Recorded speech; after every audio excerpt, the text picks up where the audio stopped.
We just began the day one presentation, and the presentation is focusing on designing social intervention. And this is the advanced training for multi-method and policy-oriented research brought to you by PASGA.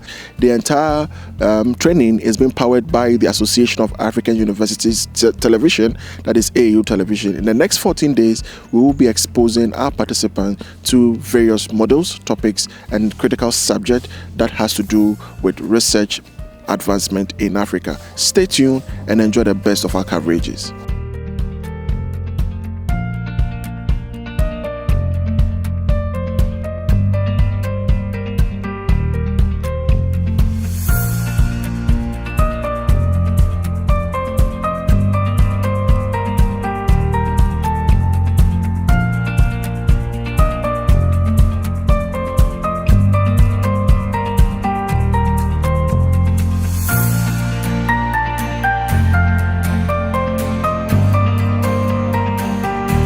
Thank you very much. On behalf of Group 2, that's Group 1.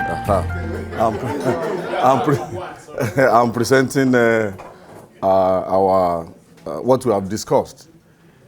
We are looking at cost of governance and grassroots infrastructural development in Oyo State. That's the topic. And the question has to do with how does cost of governance affect grassroots infrastructural development in Oyo State. So the causal factor is the cost of governance, and the mechanisms is fund availability. It's assumed that, if there's a reduction in cost of governance, there will be more funds available. Then we have budgetary allocation for capital projects and the management of available water resources, which can lead to what? The final outcome, infrastructural development. So if you look at it, the independent variable is the cost of governance, and the mediators or the mechanisms include the fund availability, because cost of governance can lead to that, and fund availability may not lead to cost of governance. And the final outcome, if the funds are available, there can be infrastructural development. Also, another mechanism is budgetary allocation for capital projects. If the funds are available and they allocate more for capital projects, there's tendency for us to have infrastructural development. And the funds availability, that funds are available does not mean they will manage the resources very well. So if they manage it effectively, you get infrastructural development. Thank you very much for listening. Thank you. Any questions, comments, suggestions? Questions, comments, and or suggestions?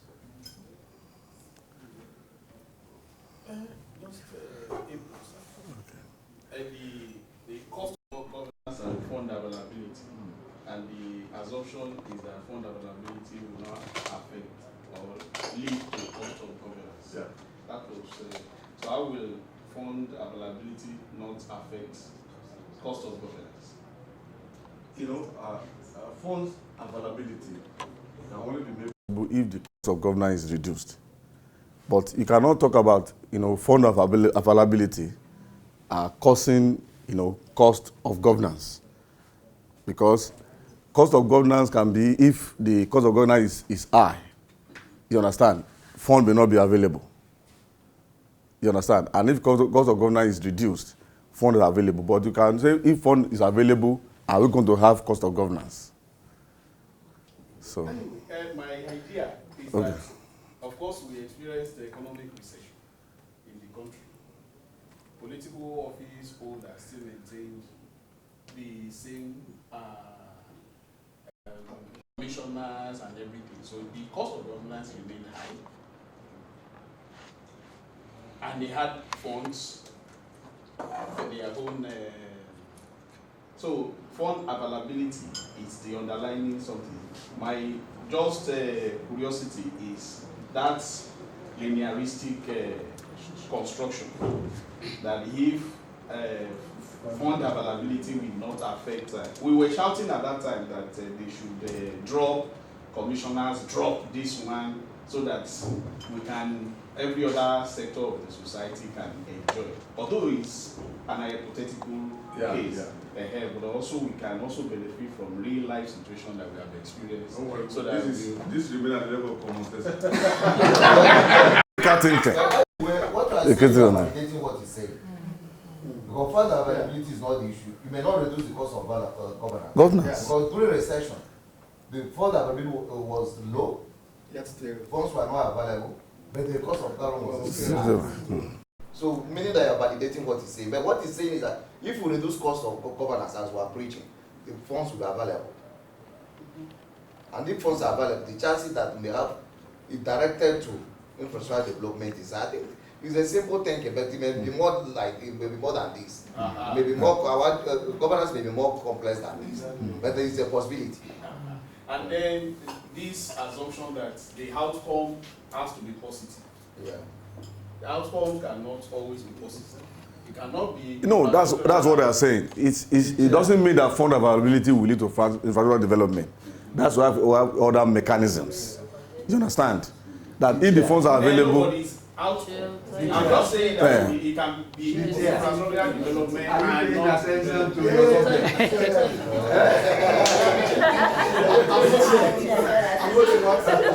Okay.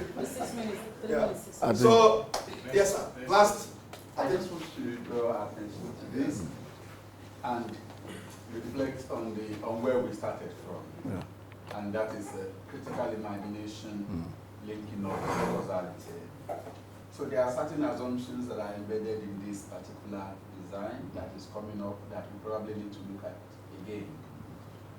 First, the assumption is that infrastructural development is likely to improve if cost of governance is reduced.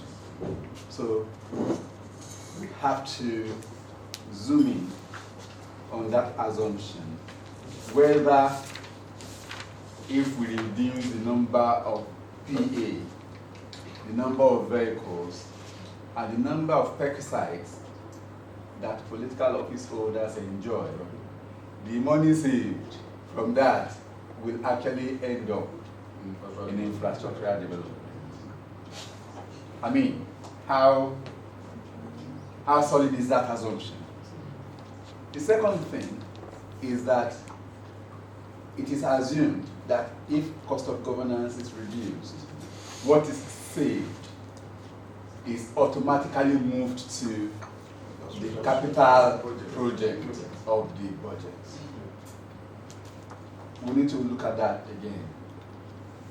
Because the way this is designed is such that we can get at Y from X through the mechanism. So we have to look at it very well and be sure that if we then go to counterfactual now, what if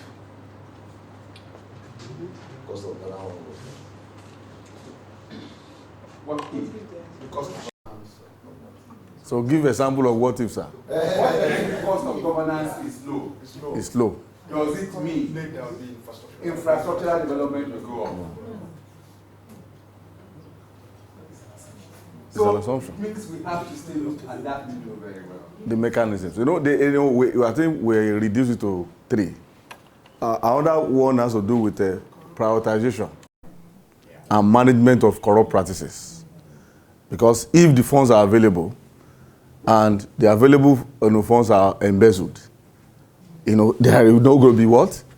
Infrastructural development. And also, if the funds are available and we don't prioritize well, you understand? Because they may now channel it to paying money for allowances for useless meetings that they have. You understand? In quote, it's useless meetings. Because that's why. Oh, thank you very much. Thank you very much. Yeah. Is it group 1 or group 2? Group 2. Your group is group 1.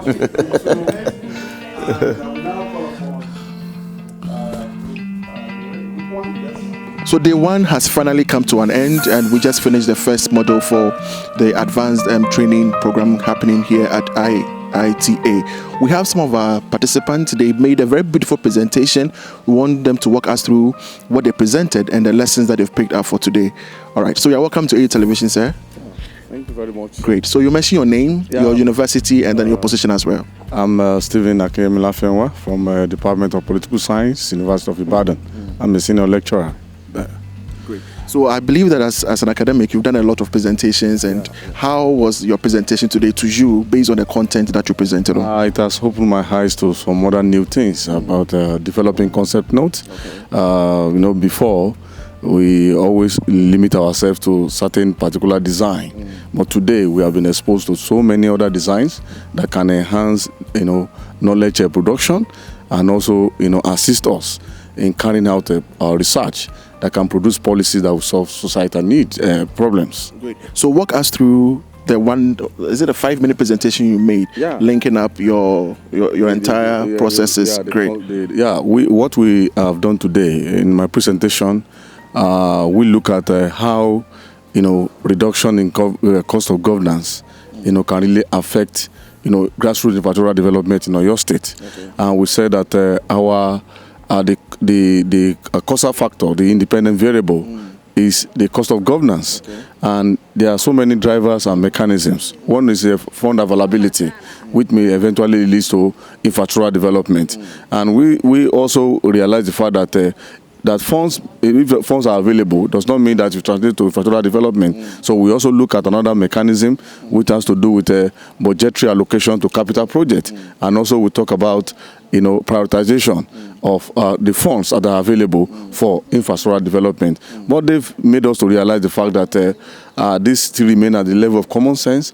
We still need to do some critical thinking because it is commonsensical that when they reduce cost of governance, it will lead to infrastructure development. We have to look at it again and see if there are some other mechanisms, and we look at the moderator so that we will get the outcome of the variable of our research that we help us to develop policy that will solve the problems of infrastructure development in your state. Thank you so much for speaking to us. We are so grateful.